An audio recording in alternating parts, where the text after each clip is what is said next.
Зя сайн байцгаана залуусаа. Өнөөдөр ганц лайв хийчих гэж бодлоо.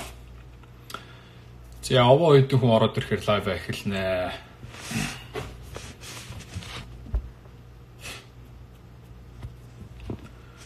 Чи хэдэн хүн орж ирж байгааг харагдаад байцсан юм уу да. Ойрт лайв хийгээгүй ерөөсөө мэдхээ байсан шүү дээ. Дажгүй сонсогч чинь миний дуу. Миний дуу дажгүй сонсогч чинь залуусаа.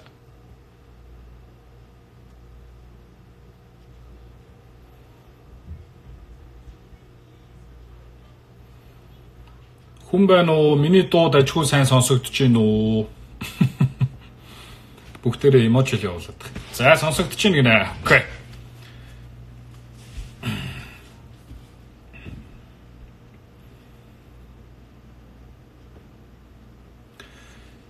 За саарлаа гэдэг залуугийн талаар ярья. Саарлаа гэдэг залуугийн талаар ярив. Саарлаа гэж юу болчихвоо? Саарлж ихсаалт гэж юу болоод байна?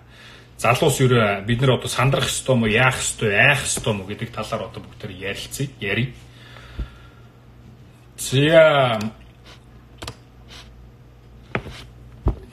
За энэ бичлэг бол энэ лайв маань бол бичлэг болоод хадгалагдана. Миний Instagram-ийн IGTV болон Facebook бүгдээр бол тавигдах болно. Энэ бичлэг бол цэвэр одоо мэдээлэл өгөх зорилготой тийм ээ.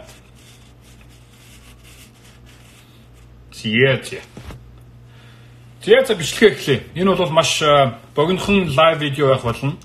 Миний лайв видеогийн гол зорилго бол саарлж ихсаалт гэдэг зүйлийн талаар ярих гэсэн. Саарлж ихсаалт гэдэг чухам юу юм бэ? Юу болоод байгаа юм бэ? Энэ саарлж ихсаалт гэдэг зүйлийн талаар олон талууд өөрсдийн одоо байр суурийг ярьж хэлж гин. За зарим тал нь бол энийг бас улс төрийн ашиг сонирхлоор ашиглаж одоо хүмүүст айц хүйц түгээх гэсэн тийм сонирхол байх шүү. Тэгэхээр би яг 3 дахь хүний үүднээс альва нам одоо улс төрийн харьяалал бус надад ямарваа нэгэн ашиг сонирхол байхгүй хүний үүднээс саарлж ихсаалт гэж чухам юу юм бэ гэдгийг талаар би та бүхэндээ мэдээлэл хүргэх гэсэн. Энэ бол ердөө мэдээллийн зорилготой хийж байгаа лайв, тийм үү? За сая 10 сард Монгол улс саарлж ихсаалт гэдэг юмд орчихлоо. Саарлж ихсаалт гэдэг юмд орчихлоо гэж сандралдаад байна. Чухам одоо саарлж ихсаалт гэж юу юм бэ гэдгийг одоо энгийн дорж дулмаа, норжмаа, нараа, сараа цэцгээ бол мэдэхгүй. Тийм ээ. Тэгэхээр саарлж ихсаалт гэдэг зүйлийн талаар би тайлбарлаж өгье. За Монгол улсыг сая 10 сард FAFT Financial Authority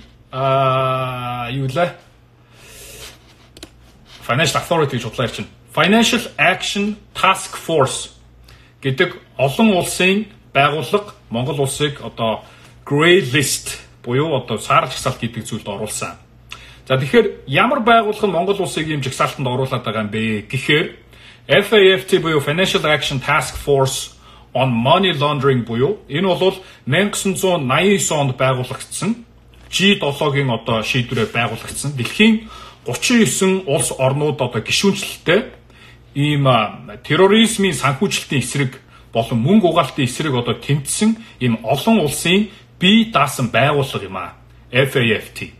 За FAFT-д бол 39 одоо гишүүн байдаг. Тэр гишүүн орнуудад бол дэлхийн хамгийн том гүрнүүд болох одоо Америкийн нэгдсэн улс, Япон, Англи, Европын холбоо, тэгээд одоо өмнөд Солонгос, Герман, за Финланд, за тэгээд Хятад, Канада гэл дэлхийн том хүчирхэг гүрнүүд бол бүгд гишүүн орноор одоо нэгдсэн байдаг. За тэгээд FAFT-гийн гол явуулдаг үйл ажиллагаа нь юу юм бэ гэхээр ерөөсөө терроризмын санхүүжилтийг одоо таслан зогсоох за мөнгө угаалтын эсрэг тэмцэх anti money laundering гэж тийм ээ. Тэгэхээр энэ байгууллагаас бол 27 одоо тийм биелүүлэх ёстой өгөгдөл буюу чиг үүрэг байдаг. Тэдгээрийг биелүүлээгүй одоо муу яваа орнуудыг бол саарлж ихсаалт the Grey List of High Risk буюу эрсдэл өндөртэй гэсэн үг. Monitored jurisdiction monitor хийж байгаа гэсэн шүү. Monitor хийж байгаа буюу харж байгаа, хянаж байгаа. Одоо нэгсэндээ ингээд харж байгаа гэсэн үг байна ш. За би чиний хийж байгаа зүйл шиг их ойрхоноос харж хянаж байгаа шүү. Түүнээс энэ эдийн засгийн хориг бол ерөөсөө биш. Энэ эдийн засгийн хориг биш. Монголыг салхан тусгаарлаж байгаа байдал бол биш. Таны дебет карт, кредит карт олон улсад ажиллахгүй зүйл болж байгаа юм бол ерөөсөө биш. Grey List-д оруулж байна, Монголыг Grey List-д оруулж байна гэдг нь бол Монгол мөнгө угаалтын тал дээр бас одоо ахис дэвшилтэй байж чадахгүй байна. Шилэн дансынхаа одоо хуулийг магадгүйтэй сайн хэрэгжүүлж чадахгүй байна. За мөн одоо Монголын бас тодорхой банкуд equity capital буюу те одоо хөрөнгийн одоо энэ чи ямар хөрөнгө гэдэг вэ лээ те. Эргэлтийн хөрөнгийн одоо их үүсвэрээ баталж чадахгүй байна. За мөн Монголын одоо хоёр одоо арилжааны банк бол эргэлтийн хөрөнгийнхөө их үүсвэрийг одоо шалгуулахаас батлахаас бол татгалцсан. Яагаад тэгэхээр 2007 онд Монголд одоо татврын өршөөлийн хуулиар орж ирсэн мөнгөө. Тийм учраас бид энийг одоо батлах, одоо шалгуулах шаардлагагүй гэдэг тийм хариуг бол өгсөн. Тийм учраас Монгол бол анх 2012 онд энэхүү саарл жагсаал гэдэг зүйлс нэг удаа орж ирсэн шүү дээ. За тэгээ 2013 онд бол ирээдүйд энэ зүйлс нь сайжрах юм шиг бас ирээдүйдээ харагдсан учраас Монголыг энэ саарл жагсаалт болсоос гаргасан. За тэгээд одоо 19 онд бид энэ саарл жагсаалт гэдэг зүйлд буцаад орчихлоо. За. Тэгэхээр энэ нэгсэндээ юу болж байгаа юм бэ гэхээр Монголыг чи болохгүй байх үгүй юу? Чи над мөнгө угаалтын хуулиа жоохон чангалахгүй байх үгүй юу? Над банкуд чинь хөрөнгөний их үүсвэрээ жоохон баталж чадахгүй байх үгүй юу? Гэж байгаа л зүйл. Нэг өсөндөө анхааруулга өгч байгаа. Сануулга өгч байгаа.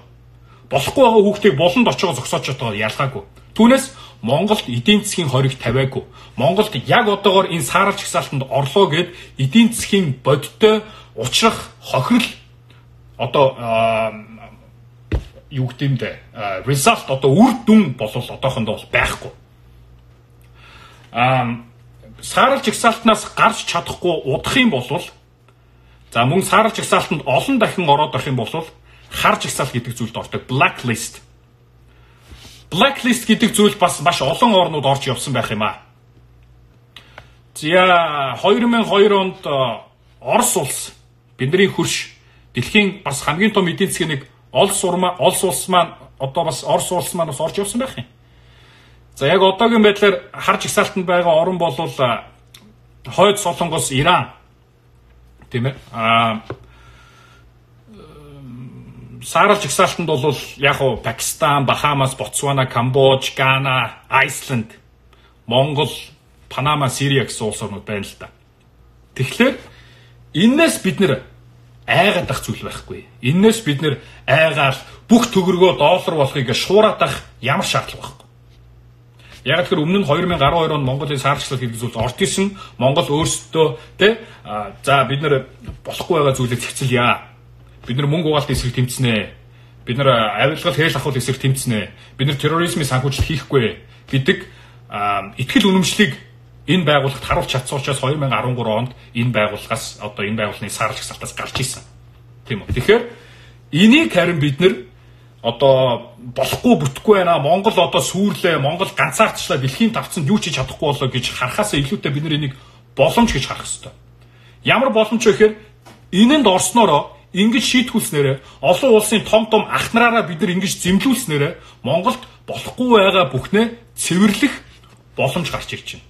Болохгүй байгаа бүхнээ цэвэрлэх боломж гарч ирж байна. За тэгэл яг энэхүү саарл жагсаалт гэдэг зүйлд орсноороо хідэн эрсдэл байгаа. Энэ бас нэг тийм эрсдэлгүй зүйл биш шүү дээ. Энийг бас тоохгүй орхиж болохгүй. Мэдээж олон улсад Монголын нэр хүнд болов сайнаар нөлөөлөхгүй.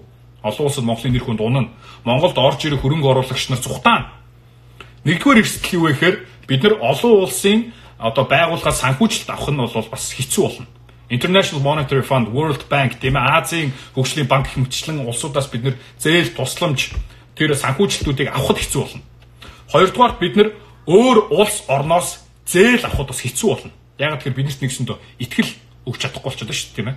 Харин бид нар хар жагсаалт буюу blacklist-д орох юм бол хамгийн том проблем. Тэр юу вэ гэхээр таны, миний Монголын арилжааны банкнд нээсэн дебет карт, кредит карт олон улсад ажиллахгүй. Зөвхөн Монгол дотроо л ажиллана. Хар жагсаалтанд орох юм бол шүү. Бид нар саарл жагсаалт ярьж байгаа шүү. Саарл жагсаалт бол үгүй. Мөн одоо олон улсад очиод Монголын банкнаас мөнгөө татъя гэсэн чинь бид нар татаж чадахгүй байдал төрнө. За. Хар жагсаалт. Саарл жагсаалт яаж байгаа юм нэхээр энэ Монголын мөнгө явж чинь те. За энийг шалгах жоохон ойроос харах ёстой юм шүү. Гэт ингээ ойроос харж байгаа. Тэгээд ноото харагдах юм бол зогсоогоод баримт нотлохоогоо явуулаа. Мөнгөний их усээрээ явуулаа. Ерөөсөө л ийм зүйл. Тэгэхээр энэ саарч гсал гэдэг зүйлээс айж паниктаад тийм ээ бүх төгрөгөө гинт доллар болгоод байх ямар ч шаардлага байхгүй. Харин энэ үед улсдаа итгээд бид нар харин ч Монгол төгрөгөө үнгүүдүүлэхгүй бид нар өөрсдөө эдийн засгаа нураахгүй байх ёстой байхгүй юу? Бид нарыг бас улс төрийн сонирхлоор, улс төрийн ашиг сонирхлоор эдийн засгийг минь өөрсдөөр нь нураалгах гэсэн ашиг сонирхол их байна. Тэр бол үнэхээр нэрэ Монгол улсын дайсан шүү. Тэгэж ярьж байгаа хүн бол үнэхээр Монгол улсын дайсан.